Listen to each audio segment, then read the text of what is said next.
Je vous propose de parler d'un deuxième joueur, c'est Marcus Thuram. Alors lui, pour le coup, il n'est pas du tout dans la même situation parce qu'il a une fin de contrat l'été prochain, il me semble. Donc c'est pas le même prix, c'est pas la même situation. Est-ce que tu peux nous en dire un petit peu plus sur Thuram, Seb? Marcus Thuram, il a connu des hauts et des bas. Et c'est vrai que là, finalement, il est revenu au meilleur des moments, c'est-à-dire juste avant la Coupe du Monde. Il est arrivé, tout de suite, il a pris sa place dans cette équipe de France.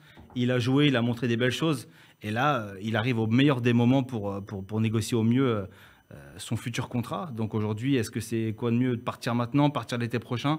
Je pense que ça serait quand même plus logique de partir l'été prochain pour finir une saison. Aujourd'hui, ça bouge. Il y a beaucoup de clubs sur lui. Ce que je peux vous dire, c'est que Chelsea est très très chaud. Ouais, j'allais te dire, est-ce qu'il y a un club qui est prêt à dégainer dès le mois de janvier? Chelsea, il est très très chaud parce que c'est typiquement le genre de joueur qui manque un peu dans cette équipe, qui manque vraiment de percussion. Et je pense que Lucas, il pourra aussi dire au niveau offensivement, c'est quand même assez léger. Voilà, il manque déjà tout court offensivement. Voilà, je pense qu'il suffit de voir la prestation d'Aubameyang lors du dernier match de championnat contre Manchester City pour se rendre compte que quand un joueur rentre en jeu et qu'il ressort avant la fin du match, c'est jamais très bon signe pour lui. Donc voilà, il y a Chelsea qui est très chaud. Mais ça va se faire ou pas avec Chelsea? Toi, tu penses que ça va se faire? Pour l'instant, c'est trop prématuré. C'est des discussions. C'est chaud ou... Non, c'est chaud. C'est des discussions diverses. Mais pour l'instant, il est en fin de contrat en juin. Est-ce que c'est utile, comme je disais tout à l'heure, est-ce que c'est utile de partir maintenant, partir l'été prochain? C'est utile pour Chelsea peut-être de doubler la concurrence. Ouais, c'est ça, mais est-ce que le joueur, lui, il a envie de partir en milieu de saison aussi, dans un environnement inconnu, de rester à Gladbach jusqu'à la fin? Ils peuvent récupérer des pépettes. Si tu le vends maintenant, tu récupères de l'argent, ce que tu récupéreras pas cet été. Même si tu perds un joueur important, voilà, pour eux, la question elle est financièrement avec une. Même si tu le vends 15 millions, puisqu'il lui reste 6 mois, c'est quand même 15 millions en plus. C'est clair. Non, mais après, il ne faut pas oublier aussi qu'il a été en difficulté pendant un moment à Gladbach. Là, il s'est réveillé, il s'est relevé d'une mauvaise saison. Il a voulu se fixer au poste d'avant-centre. Ça lui va bien. Il réussit bien. Même si, avec l'équipe de France, il est souvent rentré couloir gauche pour boucher le couloir gauche. Lui, il veut jouer en pointe. Et effectivement, Chelsea, ça tombe bien, vu qu'il leur manque ce profil de vrai numéro 9 depuis qu'ils ont à nouveau dégagé Lukaku. Donc, pourquoi pas? Est-ce que l'entraîneur, il le veut vraiment? Est-ce qu'il arriverait dans la position d'un titulaire à Chelsea? Ça aussi, ça va voir. Je pense que ça doit rentrer en compte pour lui, qui s'est relancé là avec Gladbach. Est-ce que là, Chelsea, là, en plein mercato d'hiver, c'est ce qu'il lui faudrait pour s'imposer sur le long terme? Et j'ai envie de poser la question à Lucas, justement, lui qui suit pas mal la Première Ligue. Est-ce qu'il a sa place dans ce 11? Est-ce que tu le vois titulaire? Il y a Aubame.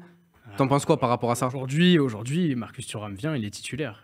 La question ne se pose pas. On a Kai Havertz qui joue en faux neuf. On regarde le dernier match de Cup, vraiment, parce que Chelsea a affronté City 2 fois là récemment, mais le dernier match où ils ont pris 4-0 à l'Etihad, Kai Havertz était en pointe, il était inexistant, inoffensif, il s'est rien passé. Et tu sens qu'il leur manque quelqu'un qui pèse quand même devant.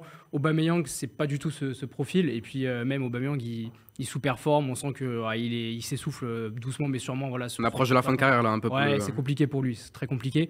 Et voilà, Chelsea, ils ont vraiment besoin d'un vrai attaquant, d'un vrai neuf qui peut, voilà, un point de fixation. Un point de fixation, un mec qui devant peut bouger aussi des défenses, peut tenir le ballon. Aujourd'hui, ça leur manque. Et clairement, aujourd'hui, il ferait beaucoup de bien. Et même pour les autres attaquants, en fait, parce qu'ils ont des joueurs Sterling, Ziyech ou même Mason Mount, c'est des joueurs qui ont besoin d'un attaquant pour briller, en fait. Là, ça joue 109 avec Havertz. Mais au final, Ziyech, par exemple, qui est connu pour faire des centres souvent très précis, il n'y a jamais personne pour récupérer. Sterling, pareil, qui aime bien combiner et s'appuyer sur un attaquant, il n'y a personne. Donc, en fait, il leur faut clairement un attaquant de ce profil-là. Quelqu'un qui est, en plus, physiquement, Marcus Thuram, il a montré à la Coupe du Monde qu'il était capable d'avoir énormément d'impact. Et je pense qu'en Première Ligue, c'est ce qu'il faut, surtout à Chelsea, qui est une équipe qui est censée jouer les premières places. Et on sent que c'est beaucoup trop léger, en fait. Mais censé jouer les premières places, c'était ma question aussi, Aurel. Est-ce que finalement, c'est pas un peu la fausse bonne idée, j'ai envie de te dire, pour Marcus Thuram? Parce que quand tu entends Chelsea qui vient sur toi, t'es tenté de dire oui. Puis on pense à Nkunku qui s'est déjà engagé avec Chelsea, mais dans quel état sera Chelsea? C'est ça le truc européen.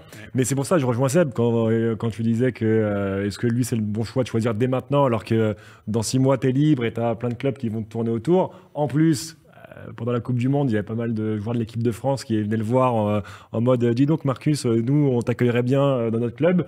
Donc il sait qu'il y a aussi des joueurs qui l'attendent ailleurs potentiellement.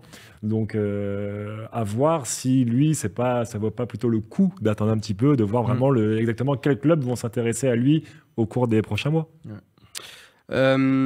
Messieurs, est-ce qu'il n'y a pas un intérêt aussi pour lui de rester justement jusqu'à cet été aussi pour la prime? Parce qu'on sait que ça joue dans les transferts, mais c'est la vérité. Non, mais c'est la vérité. Il faut parler faut parler consciemment, et pour lui, c'est aussi l'occasion de toucher une grosse prime s'il est libre cet été, non, le petit Marcus Thuram? Bah évidemment, bien sûr. Après, aujourd'hui, l'intérêt d'être libre, c'est toucher une belle prime, et surtout d'avoir l'aspect sportif, de pouvoir choisir le club de ton choix.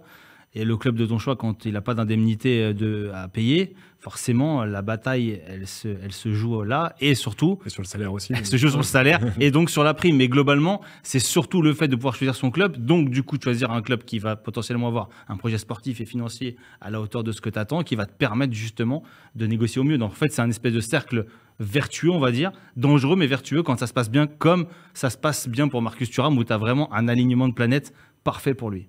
En tout cas, tu as Astawa FC qui nous a dit Marcus Thuram, il n'y a que son ex-belle-mère qui mérite un transfert. Donc voilà. Mais j'avais une petite question aussi par rapport au PSG, parce que son nom, il a souvent été associé au PSG. C'est une piste sérieuse, ça, ou pas? Ça, pour l'instant, c'est compliqué de dire. On est en plein hiver. Laisse pour l'instant... Là, il y a quel club concrètement qui est intéressé par le... Il n'y a que Chelsea qui est là. Il n'y a que Chelsea qui est en valeur sûre. Et là, pour l'instant, on n'est pas en train de parler. Je te dis, il faut se rendre compte que là, on n'est que le 10 janvier. Pour l'instant, on est très loin de la fin du mois de janvier. Et globalement, pour lui, là, il est tranquille. Il a fait la Coupe du Monde. Il va reprendre tranquillement le Bundesliga quand le championnat va reprendre dans quelques jours. Et ça va s'enchaîner sereinement.